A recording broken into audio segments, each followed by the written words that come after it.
Amém. Hoje o tema da minha ministração é intimidade não é para amadores. Parece uma coisa meio estranha, né? Tipo, a intimidade é uma coisa de amar, de aqueles que amam a Deus, são os adoradores, aqueles que se lançam, se entregam em busca a Deus. Mas a gente vai trabalhar um pouco nessas palavras e acima de um texto de Moisés que nos dá um panorama bem interessante das consequências e das causas que nos afetam quando nós entramos na presença de Deus, como nós buscamos Deus de uma forma mais íntima, mais intensa, mais fiel, e as mudanças que isso gera nas nossas vidas. Amém? Eu não sei aqui quem pegou um tempo, sei lá, uns 10, 15 anos atrás, as igrejas comunidade, o mundo gospel estava pipocando bastante em tudo quanto é canto, né? Sobretudo as igrejas neopentecostais, elas estavam aparecendo em todo quanto é lugar.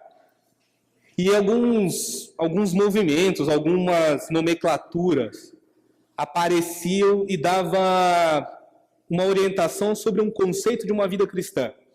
Então, coisas como adoração extravagante, era uma coisa que se ouvia muito.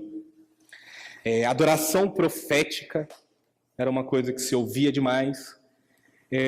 Intimidade profunda, eram coisas que você ouvia nas músicas, você ainda vê em muitas músicas, você via nas pregações.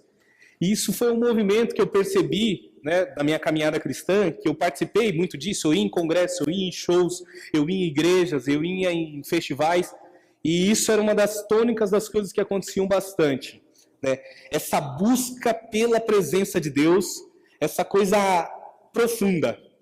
E aí hoje eu consigo fazer uma reflexão que é interessante, que muito desses movimentos davam uma característica numa relação com Deus, às vezes uma relação quase erótica com Deus, nem? É quase uma coisa erótica, aquela coisa de homem para mulher, de amante, é uma coisa... Se você prestar atenção nas músicas, você prestar atenção no que as pessoas falam, é uma coisa quase erótica, quando não uma infantilidade absurda.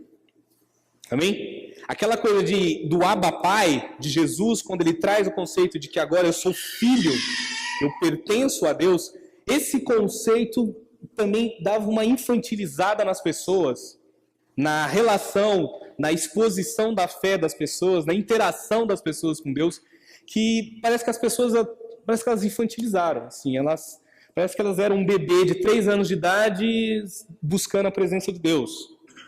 Então esses movimentos aconteciam. Um outro movimento que eu percebia muito também era o do frenesi, sabe da coisa do torcedor de estádio? Que vai com a massa, que está ali gritando, empolgado, não sabe o que está acontecendo, não sabe para onde está indo, mas eu estou gritando, eu estou pulando, eu estou junto, o movimento é esse. Mas quando acaba o jogo, cada um volta para sua casa e volta à sua vida. Amém? Eu lembro que quando eu ia para a Marcha para Jesus, lá com muitos anos atrás, né? E aí os meus amigos... E aí era muito... Isso já me marcava desde aquele tempo, assim, que... As pessoas começavam a evangelizar um morador de rua, as pessoas começavam a evangelizar no metrô, as pessoas pregavam para o vendedor do McDonald's, as pessoas, naquele dia, todo mundo virava crente, assim, sabe? E era um movimento, né? Era aquilo, né? O pastor Rogério, a gente foi em algumas, a gente ia vender água, a gente já queria capitalizar as coisas, olha como que a gente não prestava. E a gente ia lá para vender água, porque a gente sabia que os irmãos iam pular, ia cansar e ia precisar beber água. E a gente ia lá vender água para ajudar na igreja, né? As finanças da igreja. Mas era esse movimento, assim, naquele dia, parece que, de fato, o mundo virou gospel. O mundo virou crente, o mundo virou um estado, assim, pelo menos São Paulo, né? O local que a gente circulava virou um estado cristão. Todo mundo é crente e está todo mundo numa missão absoluta. E muito desse movimento era pautado nessas ideias, né? Nessas ideias de intimidade com Deus. E esses movimentos, eu percebo hoje que muitas vezes são movimentos vazios, que não levam a um crescimento, que não leva a uma espiritualidade sadia e que não leva, de fato, a uma palavra que é comunhão com Deus. Não leva. Se você procurar a palavra intimidade na Bíblia, pelo menos na versão NVI, você não acha, não existe a palavra intimidade. Amém? Tem várias palavras que nós usamos no mundo cristão que não estão na Bíblia. Intimidade é uma delas. Amém? Livre-arbítrio é uma delas. Trindade é uma delas. São várias palavras que nós vamos incorporando no nosso cristianismo e elas não existem com relação a Deus. A palavra intimidade é uma. E ela tem uma origem no latim, na palavra íntimos, que diz o seguinte: interior, o que é de dentro. Essa é a raiz, é a origem dessa palavra. Uma coisa interior, algo que vem de dentro. Bacana. É legal quando nós usamos a palavra intimidade para nos relacionar, para nos inferir a Deus. Porém, somente intimidade não quer dizer, somente você utilizar essa palavra, somente você fazer uso dessa expressão, eu sou íntimo de Deus, eu estou buscando a intimidade com Deus. Isso não é suficiente para uma vida de transformação. Amém? Como eu costumo dizer, quando eu prego, eu confesso meus pecados. Na outra igreja que eu frequentava, eu dirigia muitos cultos, assim, né? De fim de semana, durante a semana, culto de jovens e tudo mais, né? E eu tocava violão também, passei a parte do louvor e tal, só que eu gostava mais de pregar do que da parte musical, e eu também não me dava muito bem com o pessoal do louvor. Eu não sei se vocês sabem, mas pregadores e levitas são inimigos naturais, tá? Se ninguém nunca contou isso para vocês, é verdade. Mas aqui na igreja isso não acontece, eu prometo, eu não vou dar trabalho. Mas se você for fazer uma pesquisa, conversar com seus amigos de outras denominações, pregadores e levitas são inimigos naturais. E eu era um cara muito chato. E eu lembro que, num determinado momento, eu estava liderando um culto de jovens todos os sábados. E quando os pastores, os líderes estavam presentes, tudo funcionava conforme programado. Vai começar às 7 horas, 7h40 acaba, pregação, oferta, oração final. Então seguia-se o rito correto. Mas o dia que os pastores e os líderes não vinham, parece que todo mundo ficava possuído. Que aí começava uma disputa. Aí o pessoal do louvor, em vez de cantar 40 minutos, eles cantavam 1h30. E eu que ia pregar, eu ficava, não vai ter tempo para pregar, não vai ter tempo para pregar. E aí eu ficava possesso, porque eu já era de noite, não poderia demorar muito. E era uma disputa terrível. E aí, às vezes, eles estavam cantando, eu interrompia, vamos orar agora, irmãos, amém, os irmãos podem sair agora, vamos ler a palavra de Deus. Eu atravessava diretamente, assim, as músicas, né? E aí eles ficavam possessos comigo quando eu fazia isso. E aí eu lembro de um culto uma vez, que tava essa coisa da música e não acabava nunca mais, e começaram a cantar e chamar todo mundo para frente, aquela coisa, tal. Aí um dos músicos que estava tocando, e aí ele foi lá na frente, e aí ficou aquela unção, aquele frenesi, aquela coisa toda. E eu lá do fundo olhando pro relógio, e não vai dar hora de eu pregar, não vai dar hora de eu pregar. E aí eu lembrei de um livro que eu tinha lido, de um pastor chamado Carlos Anacondia, o pastor Maurício conhece. E num dos livros ele relata uma história de que numa igreja, todo culto tinha esse movimento de adoração, de entrega, de intimidade, e aí um rapaz lá na frente se ajoelhava e colocava as mãos na cabeça dele, orava por ele, pedia para que Deus derramasse unção sobre ele e tudo mais. E aí, depois de um determinado tempo, ele foi lá na frente, aí ele começou a pedir, Deus, enche minha vida, enche esse vaso, enche. Aí uma senhora lá do fundo da igreja falou, Deus, não enche não. Não enche não porque ele vaza. Tudo que ele recebe, ele perde. Eu, munido nessa história, me passam a palavra com, 1 hora de atraso. A primeira história que eu contei foi essa. Vocês vêm aqui, enche, mas vaza. Não adianta nada. Pula, grita, rodopia, fala em línguas, mas não muda nada. E paulada devolvia, né? Então, pra você ter ideia, esse era um culto de jovens que eu organizava e conduzia, né? Um pecador terrível era. mas eu tô melhorando. E aí, eu lembro que depois de um tempo, a igreja tinha muitos jovens e a gente estava meio perdido, assim, sem muito o que fazer da vida. E aí Deus ministrou muito forte no meu coração para começar um trabalho, um projeto na igreja. E eu comecei a fazer um culto de sexta-feira às 9 horas da noite. E aí, como o pessoal do louvor não gostava de mim, não adiantava eu pedir para eles virem cantar sexta-feira às 9 horas da noite, né? Ninguém ia querer, né? Ia falar, se vira agora, seu trouxa. Aí eu falei, putz, e agora, né? Aí eu cheguei nessa pessoa, a gente estava se reaproximando, esse amigo, né? E conversei com ele, assim, bati um papo sincero, falei, pedi perdão, ele pediu perdão e a gente conversou. E aí eu passei a visão do que eu estava querendo fazer, do que Deus estava ministrando no meu coração e falei, cara, a parte musical vai ficar contigo. E eu vou contar com você. E aí foi uma coisa que fluiu muito, muito poderosa. Assim, a gente se reunia toda semana, e aí eu nem percebi que eu já estava fazendo, hoje eu entendo que eu estava fazendo, mas eu tinha começado com ele um processo de discipulado que eu não percebia, porque toda semana a gente conversava para planejar o próximo culto, mas ali a gente orava junto, a gente conversava, eu ensinava algumas coisas para ele, eu passava o que eu entendia de adoração e o que eu queria que ele trouxesse para o culto. E eu lembro que chegava no culto, eu falava para ele, cara, traz a presença de Deus, nos coloca na presença de Deus, nos leva até o altar com as suas músicas, porque a gente quer impactar esses jovens. E geralmente você pensa assim, jovem a gente vai ter que tocar rock, samba, gospel, funk, essas coisas todas que a gente tenta fazer para atrair o jovem, né? Porque a igreja é uma coisa meio chata, então o jovem não quer vir. Mas não, era uma adoração, uma entrega, e aquela galera estava lá, sexta-feira, 9 da noite, e acabava meia-noite, e era uma loucura para levar todo mundo embora, correndo para suas casas, pega o carro de um, e era uma loucura. E foi uma coisa assim que mexeu muito, mas muito, muito mesmo. Ao ponto das pessoas chegavam em mim e falavam assim, nossa, o ciclano mudou muito, o que você fez com ele? E eu falava assim, cara, eu não fiz nada, tipo, o cara tá buscando a Deus, o cara tá se entregando.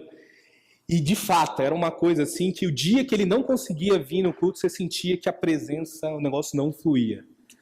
Né? De tão engajado que ele ficou, de tão engajado que estava o processo que a gente estava construindo e o impacto que a gente fez na vida das pessoas, na dele, na minha e na vida de outros jovens. Isso, para mim, foi uma experiência muito marcante. Quando você dá o lugar para Deus e quando você busca, né, Deus de uma forma intensa e de uma forma profunda. Durante esses dias eu tenho desenvolvido o meu discipulado com os meus amigos, meus companheiros, durante toda a semana. E na nossa última reunião eu senti um apelo muito forte, que era, Edinho, ora pela gente para a gente sentir a presença de Deus. E isso me ficou reverberando na minha cabeça durante os dias. E já é um movimento que Deus tem feito no meu coração de busca, de entrega, de buscar a Deus. E aí eu falei assim, eu acho que é isso mesmo. Esse pedido, essa convocação é agora. E aí eu resolvi pregar sobre isso hoje e começar com essa expressão. Intimidade não é para amadores. E aí, pode passar, Vanessa. Depois de toda essa introdução, lá no livro de Êxodo, Moisés ele tem uma experiência ali, depois de todo aquele processo de milagre, de enfrentar Faraó, das pragas, e Deus dá os mandamentos ali no versículo 20, no início do 20, é quando Deus entrega os mandamentos para a nação dele, para o povo dele. E aí tem um momento muito interessante, que é quando Deus quer falar com o seu povo, Deus quer falar com a sua igreja, Deus quer falar com os seus, e aí acontece isso. Vendo-se o povo diante dos trovões e dos relâmpagos, e do som da trombeta, e do monte fumegando, todos tremeram assustados, ficaram à distância e disseram a Moisés, fala tu mesmo conosco, e ouviremos, mas que Deus não fale conosco, para que não morramos.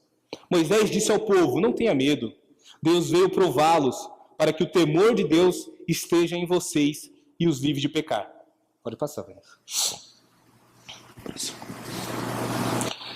Mas o povo permaneceu à distância, ao passo que Moisés aproximou-se da nuvem escura em que Deus se encontrava. O Senhor disse a Moisés, diga o seguinte aos israelitas, vocês viram por si mesmo que do céu lhes falei, não façam ídolos de prata nem de ouro para me representarem. Façam-me um altar de terra e nele sacrifiquem-me os seus holocaustos e as suas ofertas de comunhão, e as suas ovelhas e os seus bois. Onde quer que faça celebrar o meu nome, virei a vocês e os abençoarei. Amém? Por enquanto até aí. Então, esse é o cenário. Deus dá os mandamentos, Deus, de uma certa forma, milagrosa, soberana, sobrenatural, espantosa, ele resolve aparecer para o seu povo. É um momento que na teologia vai chamar de teofania, né, que é a presença de Deus ali, viva, presente na realidade das pessoas, no físico, no concreto. E as pessoas recuam. As pessoas preferem ouvir um homem do que ouvir o próprio Deus. As pessoas preferem ter o contato com uma outra pessoa do que com o próprio Deus.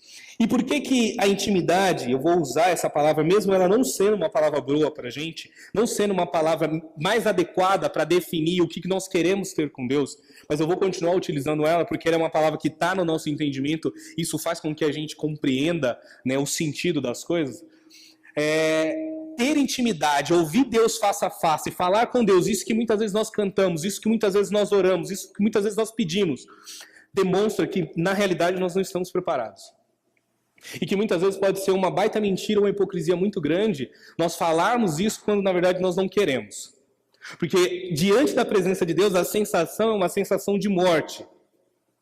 Amém? Toda vez que você olha na Bíblia, pessoas que tiveram contato direto com a presença de Deus, a Bíblia fala que eles caem como mortos. Vai ver em Apocalipse, João, ele cai como morto. Isaías, ele cai como morto. Moisés, ele tem outras passagens que ele cai como morto. A presença de Deus é tão forte e tão poderosa que automaticamente evidencia o meu pecado e o seu pecado. E isso faz com que a gente tenha essa sensação de que eu vou morrer. Se eu permanecer aqui, eu vou morrer. E antes de eu continuar aqui, eu quero pedir a ajuda de vocês. É que quando você está fazendo uso da palavra na pregação, é muito fácil a gente falar para o outro, tá? Mas eu me incluo em tudo que eu vou pregar aqui hoje. Então, se parecer que eu estou falando só para vocês e não para mim, que é o que eu estiver apontando para vocês não é para mim, desconsiderem, porque é para mim também. E isso era a vida desse povo. Esse povo estava ali, na presença de Deus, Deus falando, e o povo não estava disponível para ouvir.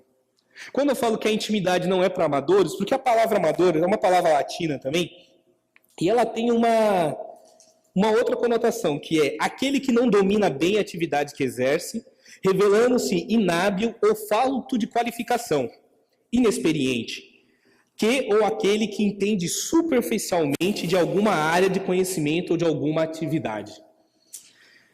E aí é um grande desafio, porque Deus não nos chama para ser amadores na presença dele. Amém? O amador recua. Amém? Aí se você então a gente tem que ser profissional na presença de Deus. Não, também, essa palavra também não é boa para se usar num contexto espiritual. Mas amador dá para a gente trabalhar um pouquinho melhor. Quantas vezes nós queremos desenvolver uma vida com Deus, uma relação com Deus, mas nós somos totalmente inábeis, totalmente sem conhecimento, totalmente sem o desejo, aquela coisa, eu vou usar a palavra profissional, aquela dedicação e aquele compromisso ético de fidelidade, de cumprir com o seu acordo. Quantas vezes a gente quer desenvolver uma relação com Deus, mas é uma relação de amadorismo? É uma relação de que, se der certo, legal, se não der certo, também legal. Aquele conceito de graça barata. Deus me perdoou, Deus já morreu por mim, Deus já me deu, Deus já fez, tá tudo bem, Deus me perdoa. E eu fui uma pessoa que fiz muito uso desse conceito. Às vezes eu pecava e falava, Deus, mas o Senhor já sabia que eu ia pecar. O Senhor me conhece melhor do que eu mesmo. Davi já falava, Senhor, sonda e me conhece, sabe se tem algum em mim, algum caminho mal. Deus, o Senhor sabe que tem caminho mal em mim. Então, o Senhor poderia ter me livrado. Eu era tão perverso na minha mentalidade que eu falava, Deus, o Senhor poderia ter me livrado. Né? É uma mente demoníaca, uma mente dessa. E aí você fala, aí hoje você pensa assim, é um amadorismo.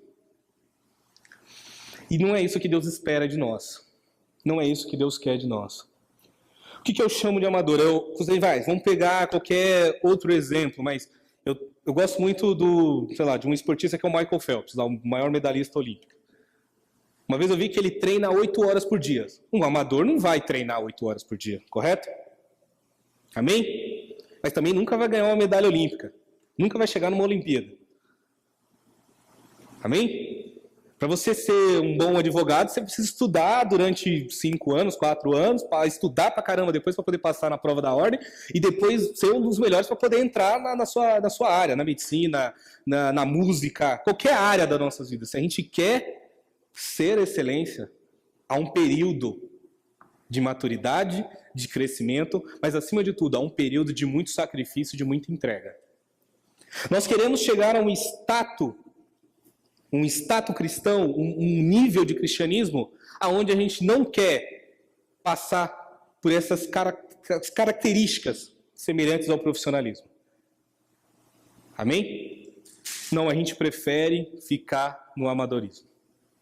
E aí o amadorismo ele te leva para uma outra relação, que na hora que Deus de fato resolve aparecer, você fala, não, Deus, eu vou falar com o pastor, eu vou pedir para que o pastor ore, que o pastor faça, que o pastor pregue, eu vou pedir para que a irmã fulana faça, que a irmã ciclana faça. Hoje você tem um movimento gigante de pessoas iludidas, enganadas, porque elas ficam de igreja em igreja, pulando de igreja em igreja, para que ele encontre o profeta que revele o que ela já sabe que tem que mudar na vida dela, mas ela não quer assumir, porque é o pecado dela. Não é que Deus faça algo grande na vida dela. Então é esse movimento. É um movimento de você pular de galho em galho para que Deus te dê a tal da bênção, o bezerro de ouro. Sabe o bezerro de ouro? Aquela idolatria que você persegue. Foi o que esse povo fez. E Deus já tinha dado a orientação. Vocês não vão fazer ídolos nem de prata e nem de ouro. Mas eles continuaram cegos. A presença de Deus não foi suficiente para intimidar uma vida de pecado. E isso é um complicador. Porque quando a gente pensa, por que eu não quero, né?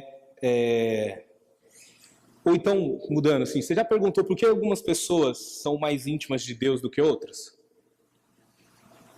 Você já fez essa burrada de se comparar com outra pessoa?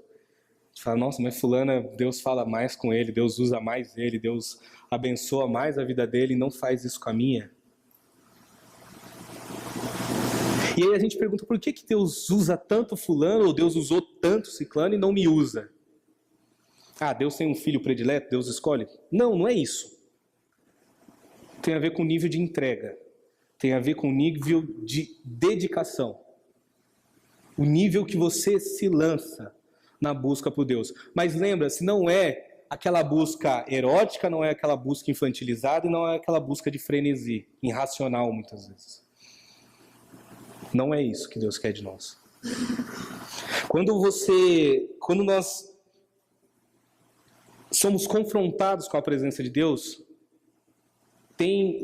não é regras, mas tem coisas que acontecem de imediato. Uma delas é, ninguém no fundo gosta de ser íntimo de Deus. Porque intimidade com Deus pressupõe que os seus pecados fiquem expostos. E ninguém gosta. Ninguém gosta. Não tem ninguém que fale, eu gosto que todo mundo conheça os meus pecados, que todo mundo veja os meus pecados. Ninguém gosta disso. Mas sabe a tal da intimidade que a gente canta, que a gente prega, que a gente fala que quer? Se vier, vai aparecer os meus e os seus pecados. Talvez seja por isso que a gente, na hora, dá um passo para trás. Esse povo, ele ficou escravo durante 400 anos, ele viu a mão de Faraó, ele viu Deus fazer milagre, e ele falou, eu quero Deus, eu quero servir a Deus, eu quero adorar Deus no deserto, eu quero buscar Deus. Mas quando Deus aparece, eles falam, não. Fala você, Moisés. A gente não. Fala, paga o preço fulano, eu não.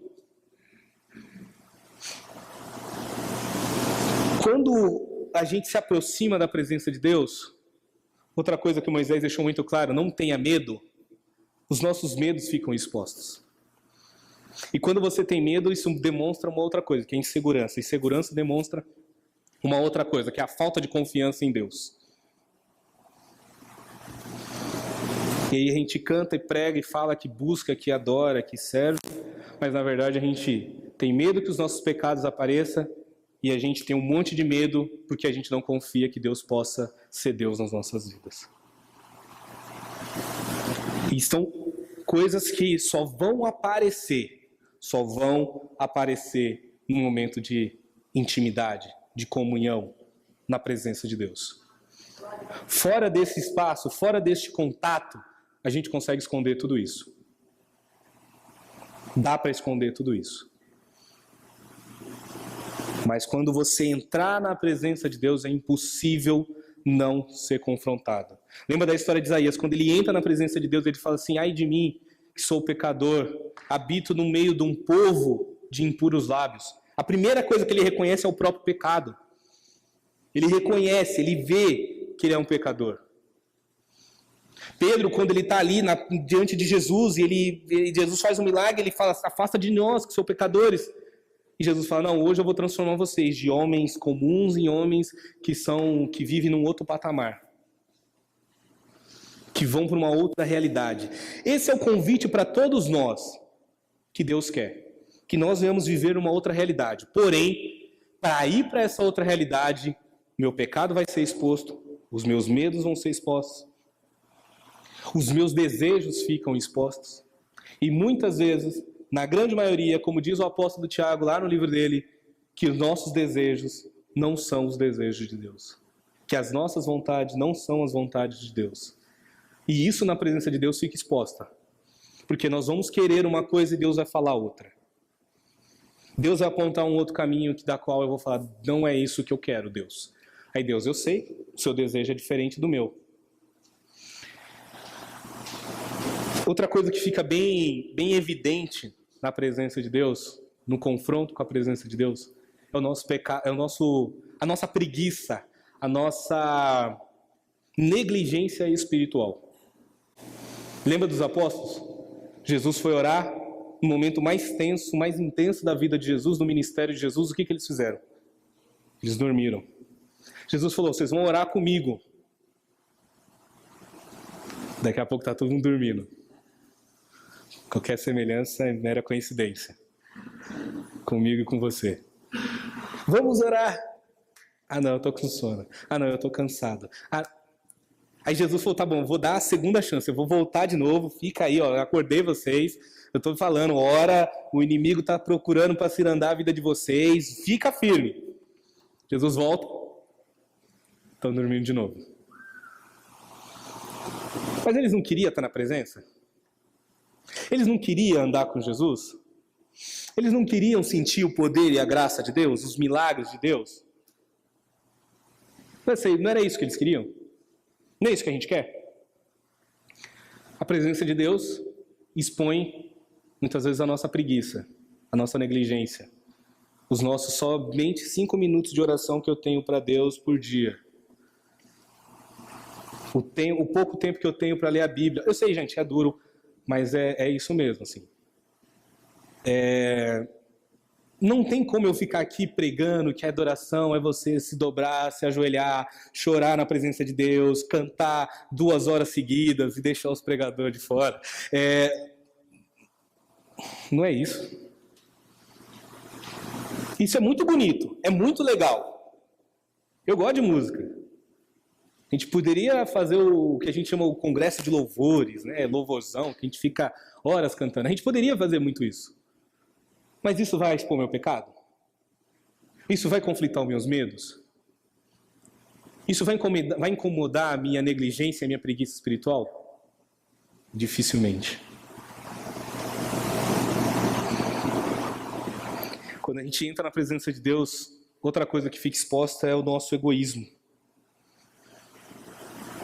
O nosso egoísmo. Quando a gente coloca as nossas necessidades em primeiro lugar, acima de todas as coisas, sempre, para sempre, a gente, o nós, o meu, o eu, provérbio pessoal ali, fica exposto. Não há entrega pelo outro, não há desejo pelo outro.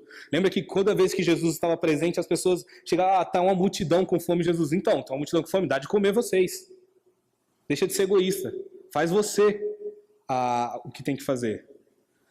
As pessoas, Deus, as pessoas estão sofrendo. Então, vão lá e ora por elas, evangeliza, prega, faz a diferença. Na presença de Deus, o nosso egoísmo fica exposto, porque aí vai demonstrar, falar assim: Deus, eu não quero ir lá pregar para aquela pessoa. Eu não quero ir lá naquela casa dirigir o culto. Eu não quero ir lá falar com o fulano. Aí eu uso a desculpa da timidez. Eu sou tímido, eu não sei falar. Eu não sei como fazer. Eu não sou o pastor Maurício, o pastor Jairo, a pastora Vanessa, o pastor Rogério, a pastora Vilma, só falei dos fundadores, eu me incluo, tiro fora ainda. Eu não sou eles para fazer como eles. Eu não gasto o tempo de oração deles, eu não leio o que eles leem, eu não me sacrifico como eles se sacrificam, eu não abro mão das coisas do jeito que eles abrem mão da vida deles. Eu não faço isso, então eu não posso ir, Deus. Fora da presença de Deus, nosso egoísmo fica escancarado. Na presença de Deus, o nosso egoísmo ele aparece, como se fosse lançado uma luz sobre ele. E mediante tudo isso, a única alternativa é se manter à distância. Amém? Contra tudo isso, sabe o que a gente faz? A gente se mantém à distância. Mas o povo permaneceu à distância. Não vou chegar perto de Deus, porque na hora que tudo isso for exposto, a sensação de morte vai surgir e todo mundo tem medo de morrer. Então eu não quero morrer. Isso me mantém à distância. Já parou para pensar que a gente está perto e está longe ao mesmo tempo? De Deus? A gente está tão perto e ao mesmo tempo está tão longe. Aí você fala, não, Edinho, mas é impossível acontecer isso. Judas estava tão perto ali, do lado, colado, e estava tão distante o coração dele. Pedro estava tão perto, tão colado, mas estava tão longe o sentimento dele. Davi estava tão perto, tão colado, mas quando ele olha a esposa de Urias, a Batseba, já foi. Caim e Abel estavam tão perto, tão colado ali, servindo o culto, adorando a Deus naquele dia, mas daqui a pouco um matou o outro. Ah, tá bom, vai. Adão e Eva estavam ali, de fato, tão perto, tão junto, tão colado, falando com Deus, ouvindo de Deus, e de repente está tão distante. Assim, muitas vezes é a nossa relação com Deus. Estamos tão perto, aparentemente, mas de fato estamos tão longe, tão distante. E uma vida cristã, ela está sempre indo em direção a Deus. No livro de Tiago, eu não coloquei, mas diz assim, Tiago ele fala assim, aproximem-se de Deus e Ele se aproximará de vocês. Pecadores, limpem as mãos. E vocês, que têm a mente dividida, purifiquem o coração. Aproximem-se, purifiquem-se, arrependam-se. Eu não posso dar a fórmula secreta da intimidade ou da adoração. Tem um monte de livro, tem um monte de gente tentando fazer isso. Eu não posso dizer para você como que você tem intimidade com uma outra pessoa.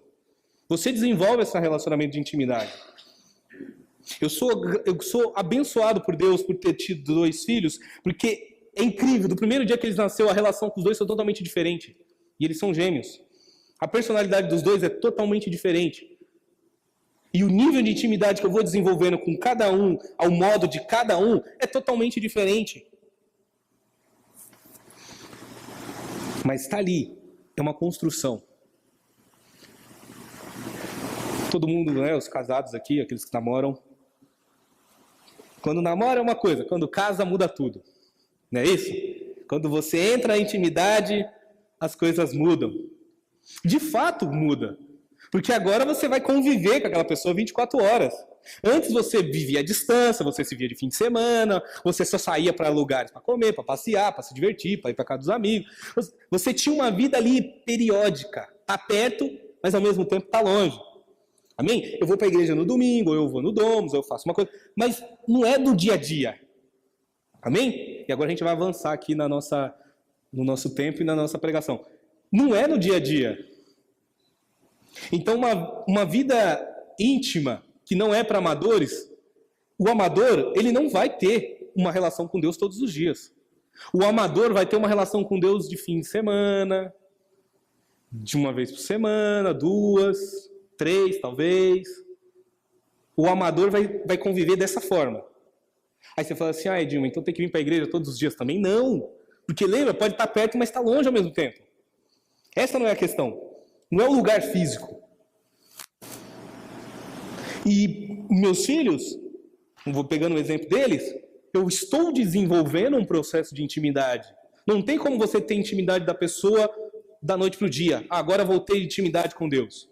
Vou vir em único culto e vou ter intimidade com Deus. Desculpa, a gente vai se frustrar, que é o que acaba acontecendo muitas vezes. Eu posso criar aqui o culto da adoração íntima, do batismo com o Espírito Santo, do fogo e glória, do Shekinah, do Dunamis, do poder. Aí eu crio um cartaz, a Marina faz um cartaz mais bonito, a gente fica divulgando no WhatsApp, venha que vai ser tremendo, que vai ser poderoso. Desculpa, é uma mentira que estaríamos fazendo. Você não vai criar intimidade da noite para o dia.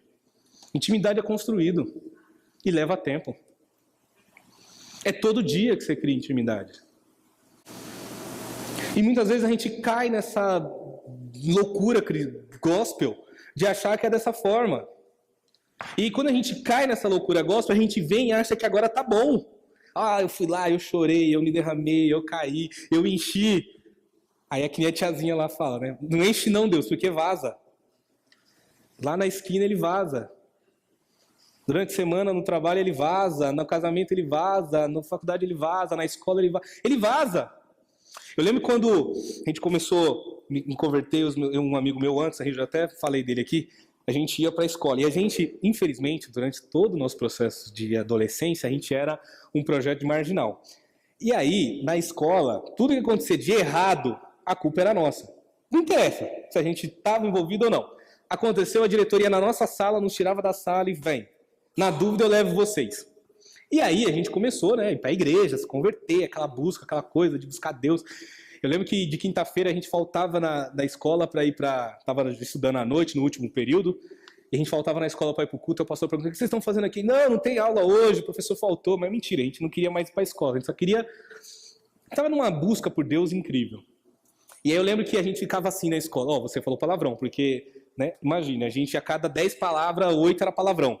Aí, você falou palavrão, pede perdão pra Deus. Desculpa, é verdade. Aí ficava assim, um policiando: você tá mexendo com a menina aí, presta atenção, mano, vigia, irmão. Não, vamos orar, Deus vai trazer a varoa, fique em paz. Não, é verdade, vou fazer isso mais não.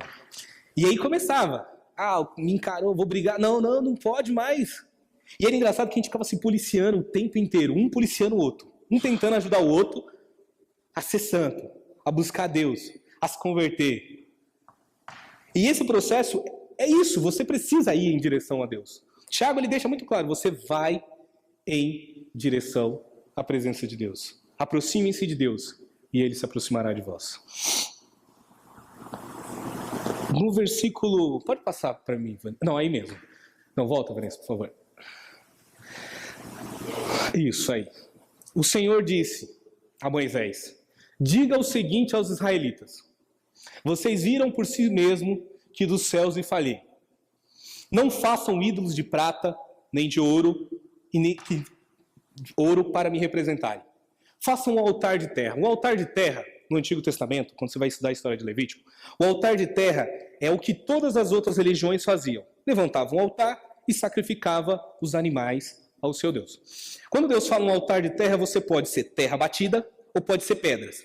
Mas aí tem um detalhe interessante. Não é você pegar a pedra, talhar a pedra, fazer uma escultura, fazer a pedra quadradinha para encaixar. Não, você tem que pegar a pedra do jeito que ela está na natureza e empilhar ela para fazer o altar de adoração para Deus. Por que isso? Porque quando você não talha a pedra, você não escreve na pedra, você não modifica a pedra, você não fica tentado a criar naquele lugar um altar de adoração.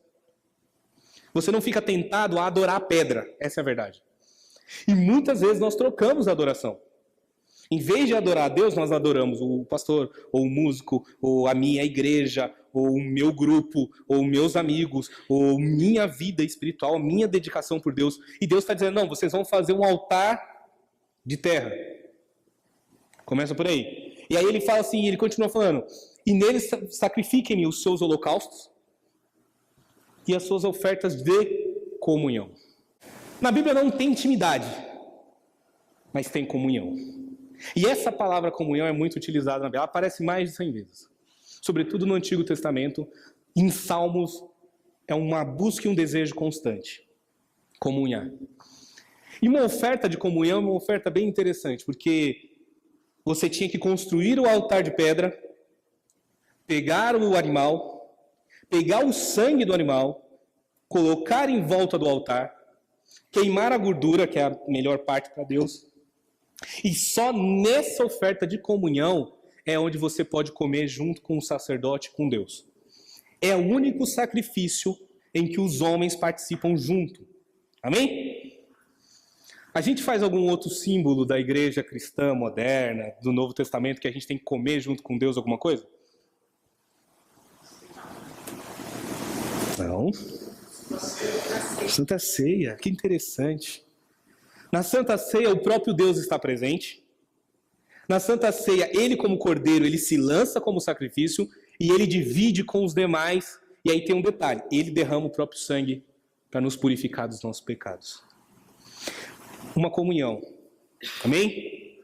A partir de agora você nunca mais vai olhar a Santa Ceia da mesma forma. Uma oferta de comunhão. Deus falou, para me adorar, para ter uma vida de comunhão comigo, você vai construir um altar. E nesse altar nós vamos participar juntos da comunhão. Não é mais agora você vem e sacrifica um animal para mim. Nessa oferta de comunhão, nessa oferta de intimidade, você come comigo. E uma vez eu falei isso, assim, você não chama para comer com você quem você detesta. A gente tem uma discussão no livro lá de Salmos, capítulo 1, né? Mas você não chama para comer hambúrguer, para comer pizza, para jantar na sua casa quem você não gosta. Amém? Você chama os seus amigos, as pessoas que você gosta, ou aquelas pessoas com quem você quer desenvolver um relacionamento para comer, para estar junto com você. E Deus está dizendo, ó, na oferta de comunhão, nós comeremos juntos. Lá em Apocalipse, Jesus fala assim, eu estou à porta e bato, se alguém abrir, eu entrarei em sua casa e cearei com ele e ele comigo. Vamos comer juntos. E o outro detalhe no altar de adoração, o altar de adoração, por que ele tem que ser uma pedra comum? Porque quando você desmanchar, ela fica lá na natureza. Para você não querer ser tentado de levar a pedra embora. Sabe essa coisa que o pessoal trazer pedra de Israel, água do Mar Negro, essas coisas todas, essas loucuras que o povo faz? Então, para você não ser tentada justamente a não fazer isso. Deus fala, deixa aí. Porque ele vai dizendo ali, ó, faça um altar, nele sacrifique-me os seus holocaustos, as suas ofertas de comunhão, as suas ovelhas e os seus bois. Aonde quer que façam celebrar o meu nome. Isso quer dizer o seguinte, que aonde você for, você celebra a Deus. Lembra da comunhão diária? A comunhão não pode ser só aqui na igreja de domingo. Ela tem que ser lá na minha casa, ela tem que ser no meu trabalho. Aonde quer que eu vou, eu levanto um altar de adoração. Eu levanto um espaço de adoração. Eu levanto um momento de entrega e de busca a Deus. Aonde quer que eu esteja, eu faço isso.